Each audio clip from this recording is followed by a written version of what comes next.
When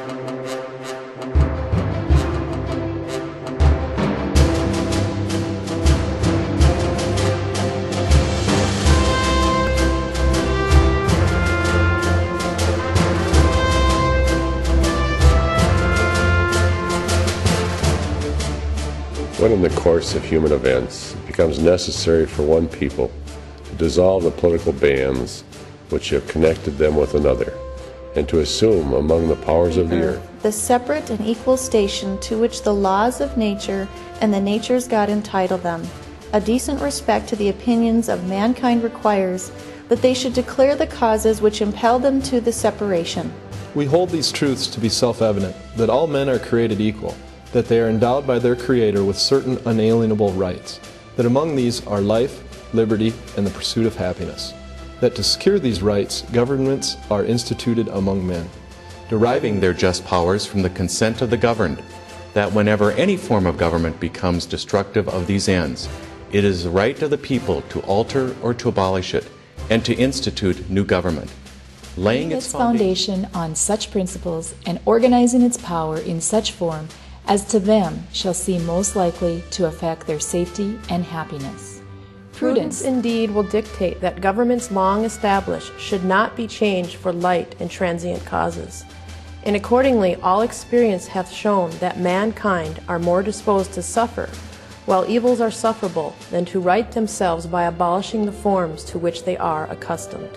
But when a long train of abuses and usurpations, pursuing invariably the same object, evinces a design to reduce them under absolute despotism, it is their right, it is their duty to throw off such government and to provide new guards for their future security. Such has been the patient sufferance of these colonies, and such is now the necessity which constrains them to alter their former systems of government. The history of the present King of Great Britain is a history of repeated injuries and usurpations, all having in direct object the establishment of an absolute tyranny over these states. To prove this, let facts be submitted to a candid world. He has refused his assent to laws, the most wholesome and necessary for the public good.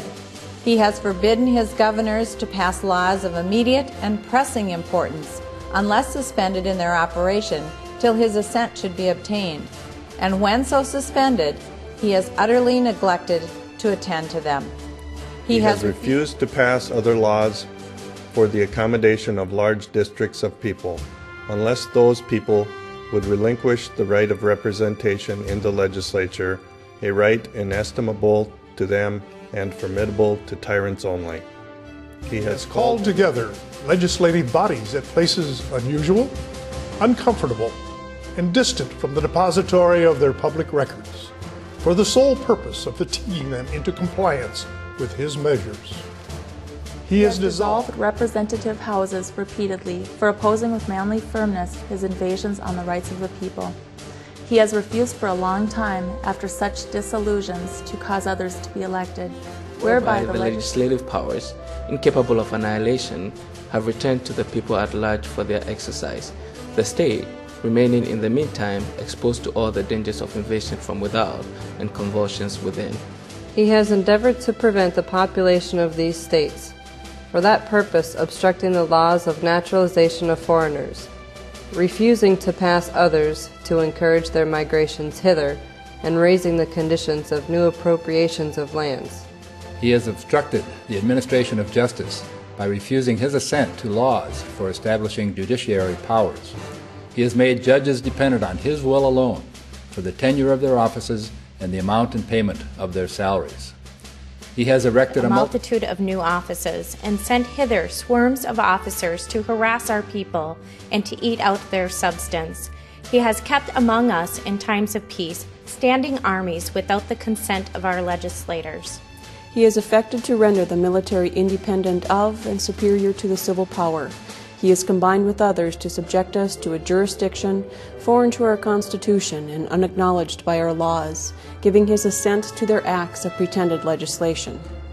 For quartering large bodies of armed troops among us, for protecting them by a mock trial from punishment for any murders which they should commit on the inhabitants of these states, for cutting off our trade with all parts of the world, for imposing taxes on us without our consent, for depriving us, in many cases, of the benefits of trial by jury, for transporting us beyond seas to be tried for pretended offenses, for abolishing the free system of English laws in the neighboring province, establishing therein an arbitrary government, and enlarging its boundaries so as to render it at once an example and fit instrument for introducing the same absolute rule into these colonies.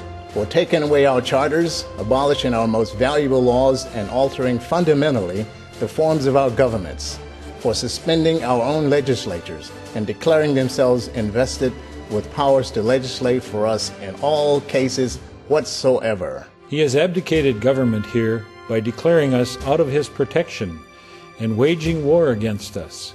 He has plundered our seas, ravaged our coasts, burnt our towns, and destroyed the lives of our people.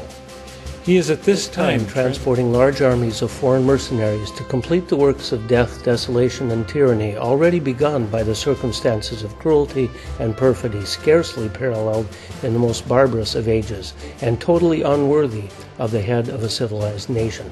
He has constrained our fellow citizens taken captive on the high seas to bear arms against their country, to become the executioner of their friends and brethren, or to fall themselves by their hands.